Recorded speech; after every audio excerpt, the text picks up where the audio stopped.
First question's from Alana Rizzo. Go ahead, Alana. Dave, Trinan, Santana, Kolaric, and Floro expected to throw today in your inter-squad game. How long do you anticipate those guys going, and is there anything in particular that you're looking for from those arms? I think each of those guys is going to go one. There might be one of those guys is going to go two, but I know it's not Dennis, it's not Trinan. Might be Fergie.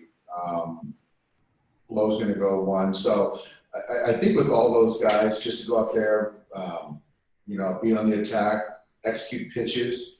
And with this situation, you're not going to have a bunch of outings. So, the handful of outings that these guys get, they've got to approach it, with intensity and urgency, which I know they will. You had mentioned with this situation, guys aren't going to go as long and get as many outings and appearances as they normally would in spring. When the regular season starts, is it realistic your starter goes, 3 innings, 2 innings? What are you expecting from your starters? I think each one is a little bit different. But I think if you look at right now, some of the guys off the top of my head, Clayton, Strip, Woody, I don't see a reason why they wouldn't be built up to 7 innings, to be quite honest. So they should be at that 100-pitch threshold by the time we break camp. We'll see where Walker's at, Julio's at, but I still certainly think all those guys will be north of 3 innings for sure. Daily roll call, Dave, of your players that haven't reported yet. Has there been anybody that has reported out of those guys that you had mentioned previously? Not as of now, no. I haven't seen anyone that that hasn't been here. I do know that the rumor I just got wind of is that Kenley's not here because he was opting out. So I don't think there's an issue for that. He's opting out? No, the rumor. I don't think it's a rumor. How would that impact you if that were to be true? Well, Lana, thank goodness it's not. Last question for you. We talk about player opt-outs. Did you as a manager ever consider not playing? Or not managing? It's, we think about the player perspective, but, the coaches and managers and stuff have families and perhaps different opinions as well. I thought about, what's at stake and I've given my health history, talked to my wife and family and just wanted to make sure that, I have to make sure that I'm responsible. But I never really considered really opting out or choosing not to manage. Sorry about the Kenley question. It's hard to hear you with the Zoom. At first I thought you said that was happening. I almost had a heart attack. All right, carry on. Next question is from Dave Vassay. Go ahead, Dave. Dave, just in the first few inter-squad games, can you tell who's ahead? Is it the pitchers that are ahead or is it the hitters? That's a good question. I think that, I thought that the pitchers might be a tick ahead. And, but I think the hitters are really holding their own, taking some good at bats. But I think, if I had to pick one right now, I would say the pitchers are a tick ahead. But I expect that to even out pretty soon, especially with our guys. Is it the same as it would be during the beginning of spring training? And do you feel like by the time opening day is here, it'll be pretty much even? I think it'll be certainly even by the time we break, but it's not as drastic as it typically is when we begin camp in the middle of February. I think right now, because these guys have been taking live at bats, over the last couple of weeks, has prepared them certainly more than they had in a normal situation. Thank you. Next question is from Eric Steven. Go ahead, Eric. Dave, in a normal year, you get minor league reports on minor leaguers every day, but you're mostly dealing with the people who are in the majors. Now you have a 60-player pool. Like, how has your day-to-day job been affected so far in the early part of camp? I get reports on everybody that's, whether it's at the satellite or obviously the guys here that I see. We're expecting to add to the satellite group. It's different because we're not at the same facility, so I don't get to kind of run over there or go on the field 3 or 4 and watch him.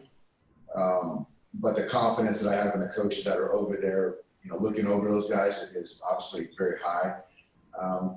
Again, it's just different, but I do think, Eric, that the work that we're getting, because the number is much lower, the work that each individual is getting, I think is considerably higher than normal. On the minor league side with Edwin Uceta, Cody Thomas, and Zach Rex, they were placed on the injured list. Did they have injuries that you can disclose? I don't, Eric. I haven't seen those guys, and I know they're on the injured list, but I can't disclose it. Thank you. Next question from Beth Harris. Go ahead, Beth. Hey, Dave, just wanted to check and see if there's any additions to that list of 7 guys who have not reported. I don't know if we're going to add to them. I know we're going to add, Beth, but right now I don't know the number or the particular names. I know we can get that to you, though, once it happens. Thank you. Next question's from Jorge Castillo. Go ahead, Jorge. Hey, Dave.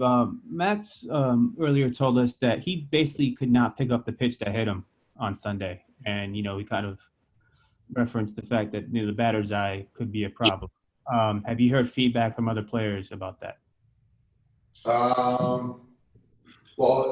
Yeah, I have. I think that the position players, certainly it's different. And, you put it in place and, it's a process to kind of see what works for the hitters. The pitchers, I think that would probably take the other side as far as the visual for the hitter being difficult, which is okay for them.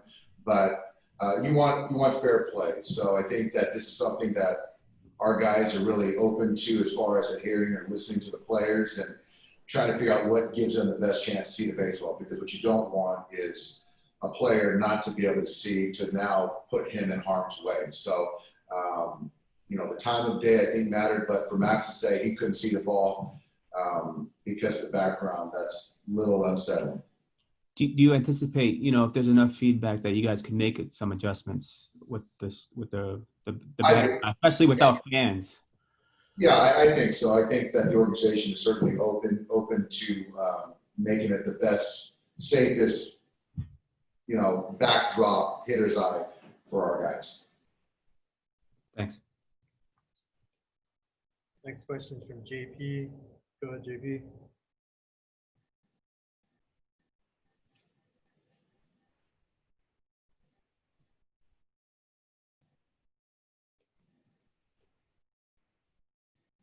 Next question's from KABC. Go ahead, KABC. Hey, Dave, Kurt Sandoval from KABC. Can you, on the 7 player, kind of a 2-part question, on the 7 players, can you speak to, from a managerial concern, how big that is? I know we're still a couple weeks out, but that seems like a big number. And the second part of that is it accurate to say that relief pitching will play a heavier role this year because of the 60 games? I think that first off, the pitcher, position player, being late to summer camp certainly puts them behind the 8 ball because of the repetitions, getting your legs under you, getting the at-bats, the innings, building up. So all that stuff, certainly it makes it a little bit more difficult. On the pitcher, starting pitcher versus relief pitcher, because of the 60 games, I think that it's still starting pitching, Kurt. The better your starters pitch, the more opportunity you have to use your relievers, not overwork them, put them in the right spots. So I think that they both kind of work hand in hand. But there's an expanded, group of pitchers that certainly can kind of help matching up. But now you've got the 3 batter minimum that plays an impact in the strategy part of it. But it's hard to still argue that starting pitching isn't going to be the key. Thanks, Dave. Next question is from Michael Duarte. Go ahead, Michael. Hey, Doc. Hey, Michael. I was reminded the other day that you guys have the largest COVID testing center in the country right there in your backyard at Dodger Stadium. I've seen the lines myself driving in that area. Is that something you see when you enter the ballpark? And with your team practicing and playing baseball again, can that be like a constant reminder to you and your players of the surging cases in the county in LA and just what's at stake? Yeah, it's actually got me twice with the line. I've had to make a U-turn to come back up Sunset. So it's certainly front of mind and should be. And it's great to see, the Angelinos, trying to go out there and getting the testing consistently. And I'm just happy we have the supply to support that demand. So I think for our players, we're getting tested essentially daily ourselves. So, when you see coaches and players with masks around, so it's certainly a high priority for all of us. Thanks, Dave. Try this again with JP. Go ahead, JP. Hey, Dave. Hi, JP. I wanted to get some clarification on something you mentioned earlier with respect to adding to the player pool. Are you thinking specifically that there are players currently outside the organization who you expect to be joining at some point, or are you thinking specifically about players already in the organization who, for whatever reason, just haven't been able to report? That could change, but I was referring to players that are already in our organization. Okay. Thank you. Yep. Question from Jim Alexander. Go ahead, Jim. Hey, Dave. Given the unusual nature of all of this, are there things that you're dealing with or things that you're doing as a manager that you never thought would ever be in the job description?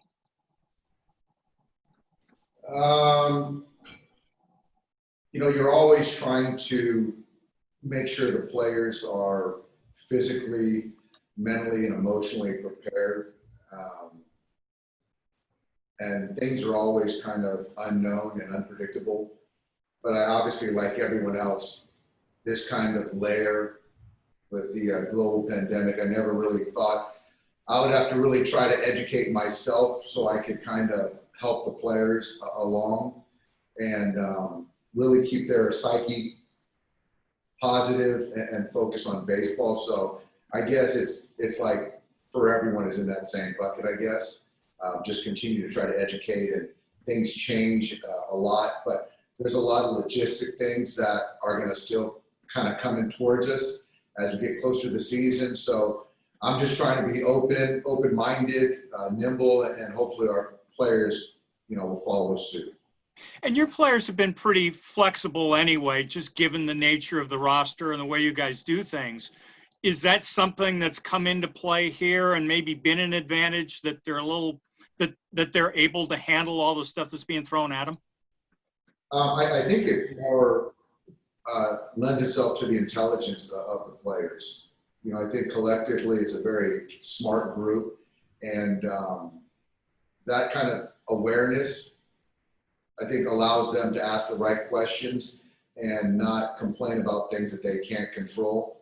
So that's something I'm really proud of. A question from Doug Padilla. Go ahead, Doug.